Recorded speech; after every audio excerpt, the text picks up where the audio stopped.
రాష్ట్ర ప్రభుత్వం విద్యా వ్యవస్థను సమూలంగా తీర్చిదిద్దాలని సంకల్పంతో అనేక సంస్కరణలు ప్రవేశపెట్టిందని రాష్ట్ర కార్మిక శాఖ మంత్రులు వాసంశెట్టి సుభాష్ పేర్కొన్నారు. గురువారం 21వ వార్డు రత్నంపేట మున్సిపల్ పాఠశాల నందు మెగా పీటీఎం కార్యాలయంలో ఆయన ముఖ్య అతిథిగా పాల్గొన్నారు. సందర్భంగా ఆయన మాట్లాడుతూ మన పిల్లల భవిష్యత్ బంగారు బాటలు వేయాలన్నదే ప్రభుత్వ లక్ష్యమన్నారు. బరువైన బస్తాలపై భారాన్ని తగ్గించేందుకు ఇప్పుడే ప్రారంభించిన కొత్త విధానంలో అన్ని భాషల పాఠ్యాంశాలను ఒకే పుస్తకంలో పొందుపరిచి అలాగే భౌతికంగా శాస్త్రం, జీవశాస్త్రం వంటి సబ్జెక్టులను సెమిస్టర్ పద్ధతిలో చక్కగా రూపొందించారన్నారు.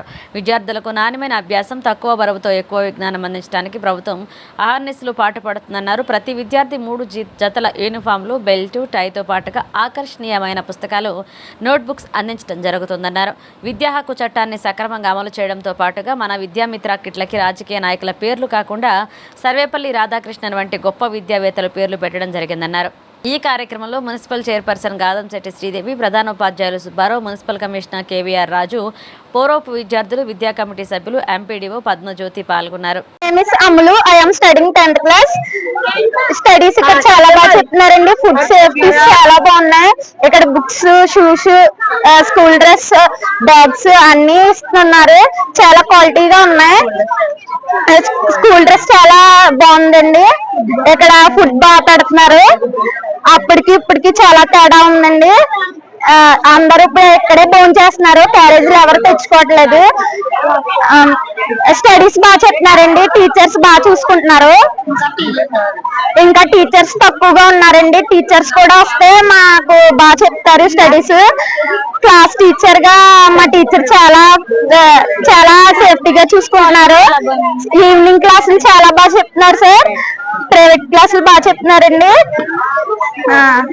గట్రా ఏమీ లేదండి. ఎవరో ర్యాగింగ్ చేయట్లేదు. మమ్మల్ని చాలా సేఫ్టీగా చూస్తున్నారు హెడ్ మాస్టర్. అలాగే టాయిలెట్ విషయానికి వస్తే వాష్రూమ్స్ చాలా నీట్ గా ఉంచుతున్నారు. ఎప్పుడు డైలీ వాష్ చేస్తున్నారండి. వాష్రూమ్స్ చాలా సేఫ్టీగా ఉన్నాయి. చిక్కీ ఫుడ్ విషయం చాలా బాగా ఇస్తున్నారు. అలాగే thank you all of you. Subhash sir కి, చంద్రబాబు నాయుడు గారికి, పవన్ కళ్యాణ్ గారికి చాలా థ్యాంక్ యూ సార్. మా హెడ్ మాస్టర్ గారికి కూడా థ్యాంక్ యూ సార్. విత్తనాల సుబ్బారావు గారికి కూడా thank you sir. All of you thank you. Media మిత్రులందరికీ నమస్కారం. ఈ రోజు ప్రభుత్వం సగౌరవంగా పీటీఎం అనే కార్యక్రమాన్ని చేస్తా ఉన్నాం. సుమారు 2.28 కోట్ల విద్యార్థుల తల్లిదండ్రులు, టీచర్స్ అందరి కాంబినేషన్ లో కూడా ఈ కార్యక్రమం రికార్డు స్థాయిలో చేయడం జరుగుతూ ఉంది. మరి చూసాం, గత ప్రభుత్వం పూర్తిగా విద్య మీద చిన్న చూపు చూసింది. అలాగే ఈ డార్క్ రూమ్ లో ఉండి నీట్ నొక్కే జగన్మోహన్ రెడ్డి, అంటే డార్క్ రూమ్ నుంచి పరిపాలించే జగన్మోహన్ రెడ్డి గత తల్లిదండ్రులు చాలా మందికి తీవ్ర అన్యాయం చేశారు.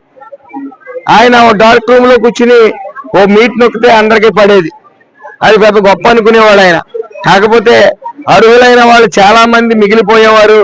వారి ఆర్తనాదాలు వినే వాళ్ళు బాధ పట్టించుకునే నాదుడే లేకుండా పోయాడు. ఎన్ని ఆర్జీలు పెట్టుకున్నా సరే ఉపయోగం ఉండేది కాదు. మరి ఈ రోజు తల్లికి వందనం అనే కార్యక్రమంలో భాగంగా 68 లక్షల మంది విద్యార్థులకి ఈ యొక్క 13,000 రూపాయలు వాళ్ళ తల్లిదండ్రుల అకౌంట్ లో జమ చేయడం జరిగింది. అలాగే ఎవరికైతే అర్హులు ఉన్నారో వాళ్ళకి పడలేదో వాళ్ళని గ్రీవెన్స్ లో పెట్టుకుని మళ్ళీ వాళ్ళకి ఇచ్చే ప్రక్రియ కూడా ఆయన ఆఖరి వరకు చేస్తా ఉన్నాం.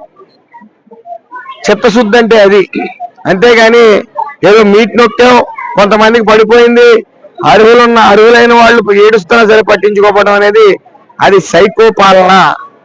అలాగే ఈ రోజున మేము ఏ పేరు ఇచ్చినా సరే, ఇప్పుడు కిట్లు ఉన్నాయి, 3 జతల యూనిఫామ్ కానీ, షూస్ కానీ, బెల్ట్ కానీ ఎక్కడా కూడా రాజకీయ నాయకులు ఫోటో పెట్టలా.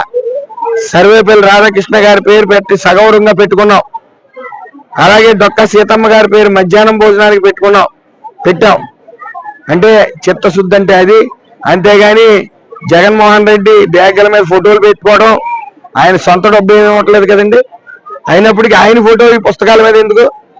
అలాగే ఈరోజు ఫీడ్బ్యాక్ అనేది ప్రతి తల్లిదండ్రుల నుంచి, పిల్లల నుంచి కూడా మంచి ఫీడ్బ్యాక్ వస్తూ ఉంది.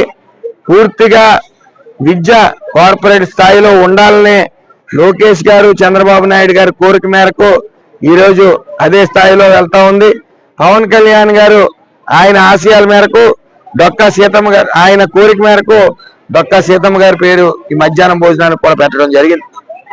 అలాగే లోకేష్ గారు నిరంతరం 24/7 ఈ ఏదైతే ప్రభుత్వ పాఠశాలలు ఉన్నాయో కార్పొరేట్ స్థాయిలో ఉండాలి, కార్పొరేట్ స్కూల్ స్థాయిలో ఉండాలి, వాటికి పోటీ పడాలి. వాటితో పాటు అలాగే రేపన్న రోజున ఈ ప్రభుత్వ పాఠశాలలో సీట్ కావాలంటే రాజకీయ నాయకుల వైపు చూడాలి, రికమెండేషన్ లెటర్ల కోసం రావాలని ఆయన ప్రయత్నం చేస్తా ఉన్నారు. ఈ తల్లికి వందనం అనే పేరు కూడా ఎందుకు పెట్టారంటే దాని ముఖ్య ఉద్దేశం అదే. ఒకటే, తల్లి తండ్రులకి గౌరవం ఇవ్వాలి, తల్లికి గౌరవం ఇవ్వాలి, ఆడవాళ్ళకి గౌరవం ఇవ్వాలి. గత ప్రభుత్వంలో చూసాం, లోకేష్ గారిని నీకు చీర పంపిస్తాను, జాకెట్లు పంపిస్తాను, గాజులు పంపిస్తానంటే ఆయన ఒకటే చెప్పారు, నాకు ఆడవాళ్ళ మీద గౌరవం ఎక్కువ, నా తల్లికి ఇచ్చుకుంటాను, నా చీరలు పంపండి అమ్మా, గాజులు ఇచ్చుకుంటాను, నా చెల్లికి ఇస్తాను పంపండి అమ్మా. మరి ఆయన ఉద్దేశం ఒకటే, ఆడవాళ్ళని గౌరవించబడాలి. ఈ వైసీపీ నాయకులు మొన్న చూసాం, ప్రతాప్ కుమార్ రెడ్డి అతను ఒళ్ళు బలిసి కొవ్వెక్కిన మాటలు మాట్లాడుతూ ఉన్నాడు ఆడవారి పట్ల. మరి అలాంటి ఉన్మాదులకి తగిన రీతిలో బుద్ధి చెప్పడం జరుగుతుంది.